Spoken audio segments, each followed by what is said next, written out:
अगर आप भी भारतीय रेलवे में जॉब करना चाहते हैं और आप सोच रहे हैं कि आफ्टर 10th आफ्टर 12th या फिर ग्रेजुएशन हम किन किन ग्रुप में जो है रेलवे में आवेदन कर सकते हैं, यानी कि रेलवे की किस वैकेंसी में आवेदन कर पाएंगे, हमें रेलवे में कैसे जॉब मिलेगी। अगर आपने हमने जो है केवल और केवल 10वीं पास कर रखी है तो किस ग्रुप में आवेदन कर सकते हैं, 12th पास कर रखी है तो किस ग्रुप में आवेदन कर सकते हैं, और ग्रेजुएशन जिनके पास है वो किस ग्रुप में आवेदन कर सकते हैं। तो आपको सबसे पहले बता दें कि रेलवे में लगभग 4 ग्रुप क्या जो है यहाँ पर 4 ग्रुप में भर्ती होती है। Group A, group B, group C और ग्रुप डी, जिसके लिए अलग अलग एलिजिबिलिटी क्राइटेरिया होती है, अलग अलग सिलेक्शन प्रोसेस होता है, जो आगे हम इस वीडियो में डिटेल में डिस्कस करेंगे कि आपको ग्रुप ए के लिए क्या करना होगा, बी के लिए, सी के लिए, डी के लिए क्या क्या करना होता है।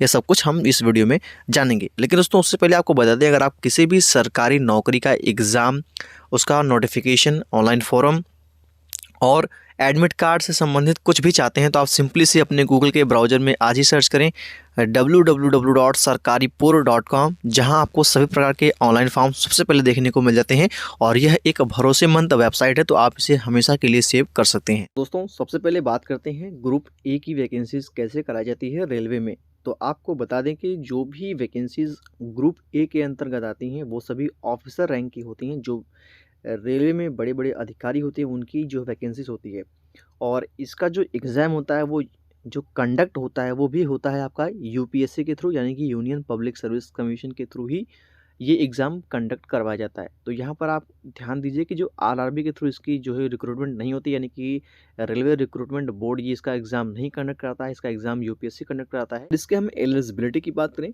तो जिनके पास इंजीनियरिंग डिग्री, एमबीबीएस की डिग्री या एमएससी वगैरह की डिग्री होगी, खासकर देखें तो जिनके पास प्रोफेशनल डिग्री होगी वो यूपीएससी के थ्रू इन एग्ज़ाम्स के लिए, ग्रुप ए की वैकेंसीज़ के लिए आवेदन कर सकते हैं।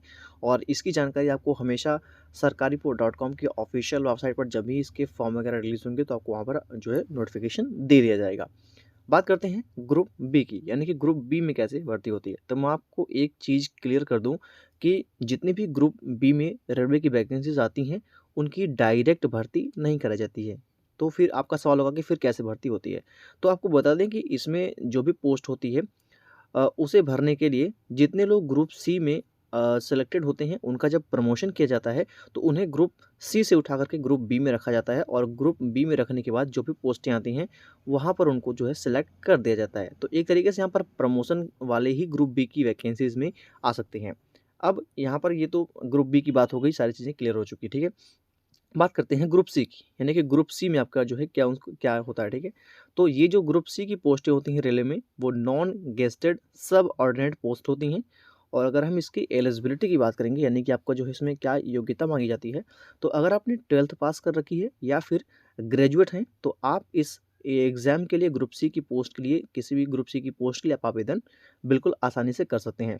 अगर हम जैसे कि देखें कौन कौन सी पोस्टें ग्रुप सी में आती है, तो इसमें कुछ पोस्टें जो खास करके काफ़ी चर्चित हैं वो है स्टेशन मास्टर की पोस्ट, टिकट कलेक्टर यानी कि टीसी की पोस्ट, उसके बाद loco pilot, guard and traffic apprentice. तो ये कुछ इंपॉर्टेंट जो पोस्ट हैं ये ग्रुप सी के अंतर्गत आती हैं, और इसका आवेदन करने के लिए आपके पास 12th पास होना अनिवार्य है, या फिर आप ग्रेजुएशन कर रखे हैं तो आप आवेदन कर सकते हैं।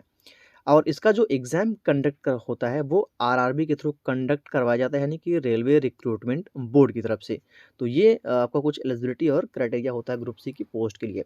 ग्रुप डी की बात करते हैं, तो ग्रुप डी में आपका पता होगा कि इसमें आपकी जो एलिजिबिलिटी होती है वो मिनिमम 10th पास होना चाहिए, तो आप ग्रुप डी के आवेदन कर सकते हैं। या फिर अगर आपके पास आईटीआई सर्टिफिकेट है तो आप इसकी अप्रेंटिस की पोस्ट के लिए आवेदन कर सकते हैं। तो ये आपके मिनिमम क्वालिफिकेशन ग्रुप डी के लिए 10th पास होना अनिवार्य है। अगर हम पोस्ट की बात करें ग्रुप डी में, तो वो आपकी आती हैं हेल्पर की पोस्ट, हॉस्पिटल अटेंडेंट की post, gateman, porter, trackman, pointman and leverman. इसके अलावा और भी पोस्टें हैं तो आप उसके जो है हमने डिटेल वीडियो बनाया हुआ है चैनल पर, आप जाके देख सकते हैं। तो ये कुछ महत्वपूर्ण पोस्ट हैं ग्रुप डी के अंतर्गत जो आती हैं। अभी देख लेते हैं ग्रुप सी और ग्रुप डी में जो है आपका सिलेक्शन प्रोसेस क्या होता है। तो आपको बता दें कि आपको ग्रुप सी और ग्रुप डी में किसी भी आप जो है रेलवे की यहाँ पर आवेदन करना चाहते हैं तो उसमें आपका जो है एग्ज़ाम होता है जो कि सीबीटी जिसे बोला जाता है, कंप्यूटर बेस्ड टेस्ट होता है, जिसके अंतर्गत आपको एमसीक्यू से रिलेटेड क्वेश्चन आते हैं।